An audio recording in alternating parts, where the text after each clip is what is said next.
Are early looks ruining the allure of sneakers before they ever even come out? We're going to get into that this time on Fire Footwear.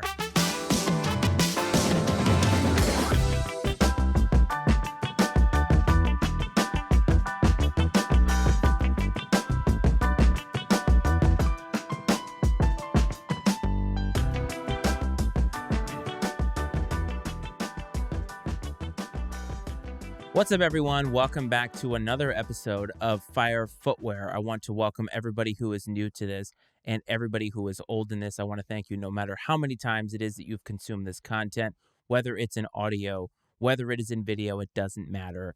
Makes my day to see how many people love this podcast and how many people feel like my perspective on sneakers is something that they want to listen to and that hits home for them. You love me. You really love me. So I asked about early looks. Now, I should give a little bit of a peek behind the curtain as I make this content because I think it's important sometimes to peel back the curtain and let you all know just kind of how all of this works. I think whenever you come upon somebody who is on YouTube or somebody who is in podcasting, I think a lot of times we assume that these people have these giant teams with them. And not to, I guess, break a little bit of the allure of this show, but I do not have a team of people who are doing this for me. This is a solo enterprise. I record, I edit, I publish all of this stuff. And many times, whenever I come up with a concept for an episode, that changes as I'm getting up to recording time. And this is a perfect example of that because I had some other concept in my mind of what I wanted to do with this episode. And then probably an hour ago, as I'm recording this, I decided to go in a different direction. Many times when I try to come up with content for this podcast, I try to think of something that is different than what others are doing. Now, sometimes I come up with things that others are doing, like when I came up with my top 5 Jordan releases that I'm looking forward to in 2024. A shoe is just a shoe until my son steps into it. But this one actually kind of hit me as I'm scrolling through Instagram and I'm scrolling through social media. And it's something that I've kind of talked about before on this podcast. And if you haven't listened to that, you definitely should. But it's all about these early looks. And I've kind of contemplated over the last hour or so whether these early looks are something that may be ruining our love for these sneakers as we get them. Early looks aren't necessarily a bad thing. I think early looks are what allow hype to start building up because social media is an avenue by which hype is built. There's no way that these sneaker companies could sell as many shoes as they do without the use of social media. And there's really no way that we could connect in the way that we do about these shoes without social media.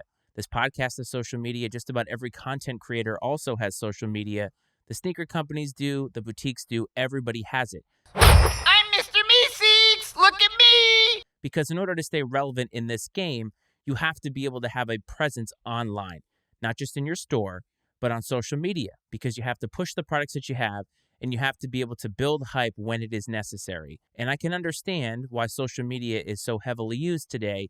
When I did an episode on that, I did hypothesize that maybe it was starting to erode the very fabric of sneaker culture in that we get so many early looks and we have so much to look through that maybe it's oversaturating it a little bit. And then by the time these shoes come out, we don't feel the same way because we've been consuming the content and the videos and the pictures all throughout the entirety before we ever got here. And then once the shoe hits, it doesn't hit quite as hard because we're already looking forward to that next release. That's something that we in sneaker culture have always had to deal with, so this is not a new concept. But the Devin Booker one, the Book One as they're calling it, is really something that has come to the forefront for me, not only because other people have been talking about it, but it seems to be all over my social media feed these days. And let me be clear, this is not the only shoe for which this is applicable. This happens all the time, and I'll name some other examples.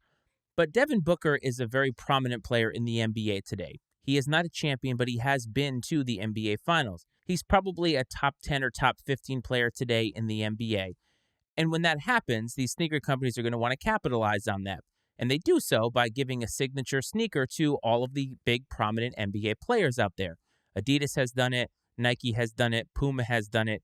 They're all going to try to capitalize on this because at the end of the day, if this player likes the shoe, wears the shoe, and is successful in the shoe, people, and I mean consumers, are going to want to consume it.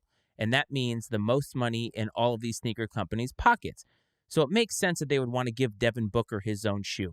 I don't know how much creative freedom these players have when it comes to the design of these things. What I would guess happens is that the designers and the people that are actually over the designing of these from a technological standpoint and from a lifestyle and aesthetic standpoint put some things together, and the player sees those samples and says yes or no to certain aspects of it. And that's how they come up with the final design. Give me the good stuff.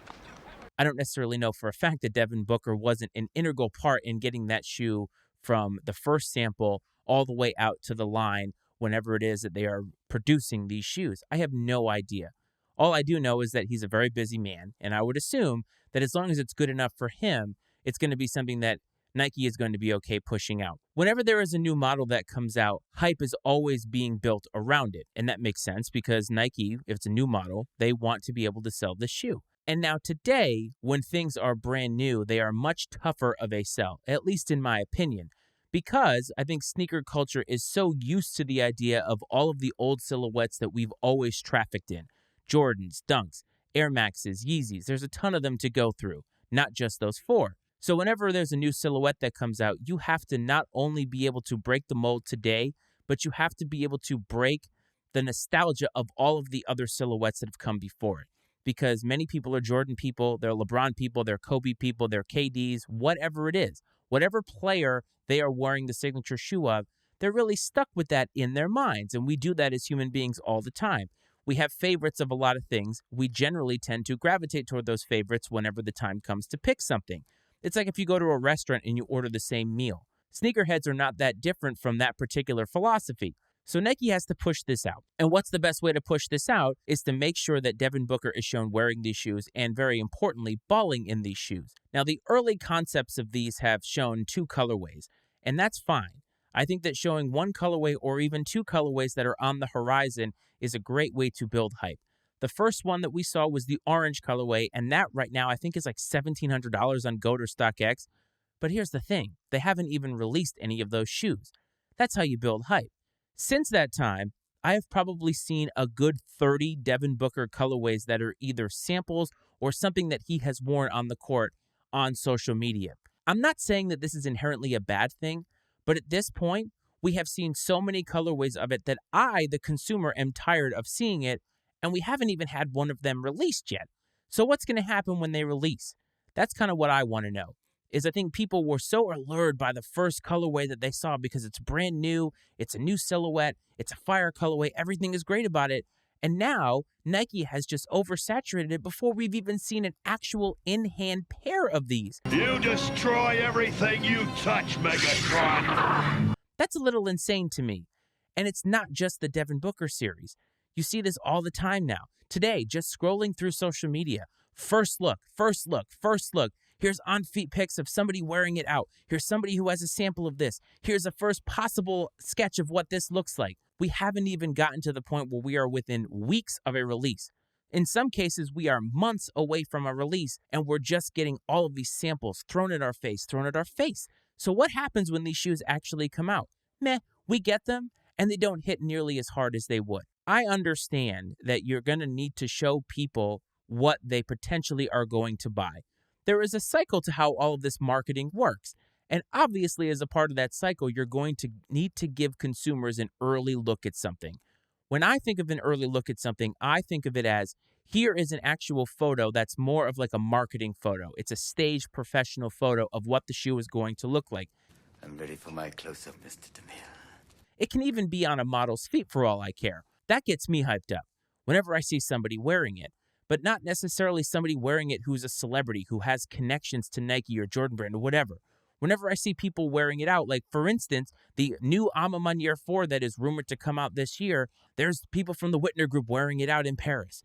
I mean, that's fine. Of course they're going to wear it. It's a sample that they helped create, so Nike is going to give them an early pair of them to have for their collection. Duh. This is not something that's out of the realm of possibility, but it's also not something that I can relate with. And so now we're getting to the point where all of these shoes are just being pushed on social media.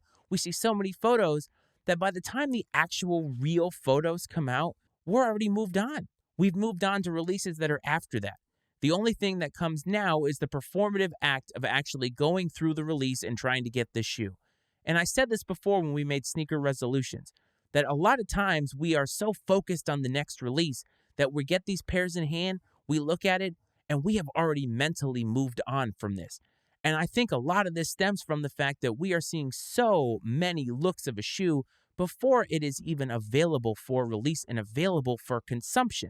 We are not wearing these shoes and getting any enjoyment out of them because the enjoyment comes in validating it, seeing that it is what those pictures have shown you, maybe getting an on-feet pic, maybe even making a review video, and then we're kind of done with it. Many people who have giant collections will tell you that they don't wear nearly as many of the shoes that they thought that they would, and they're not yet cleaning out their closets. Because now, when we go on social media, it's a new shoe, a new Travis Scott silhouette. Oh, look at this, another sample of a Travis Scott canary yellow. Another example of Travis Scott wearing a sample that he's never seen. Because it's lit. In today's world, the oversaturation hurts. 10 years ago, seeing a celebrity wearing it when you didn't see pictures all over the place, that was a big deal. Because, oh my goodness, this is a shoe that could actually come out. Sometimes less is more. And I feel like with all of these early picks, less should be more. Right now, I'm already tired of the book one, and I haven't even seen a pair of it yet. Haven't even tried to wear one, haven't even tried to buy one. We should not feel this way. But we're getting to that point now. We're getting to the point where just about everything that is special is becoming not special because we're seeing so much of the shoe before it's even released. Give some time to breathe. One of my resolutions that I told you was that I wanted you to buy less and enjoy more. And I recognize that this video highlights a way in which that is very, very difficult.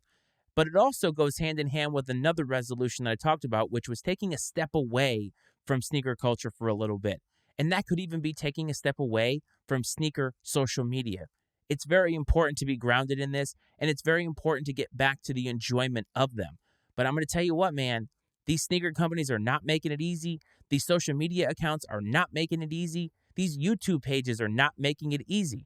And I'm guilty of it with highlighting Jordan releases that I'm looking forward to. But if you go and watch that video, you will notice that almost all the Jordans that I'm looking forward to are some semblance of a retro that we saw before. I already know what those look like. I don't need to see on-feet pics of those. I don't need to see early looks. I already know what they look like. But for the most part, the ones that I'm the most interested in have a history behind them, and those don't need early looks. I understand that we need to push the culture forward. I understand that we need to be pushing new silhouettes, but what it comes down to is making sure that people are open-minded enough to want to consume those silhouettes. Give them a reason to. Give them hype to. Don't inundate them with pictures to the point that now they don't care about them. If you oversaturate, you overexpose. It just means that it's going to lose all of the allure that it had.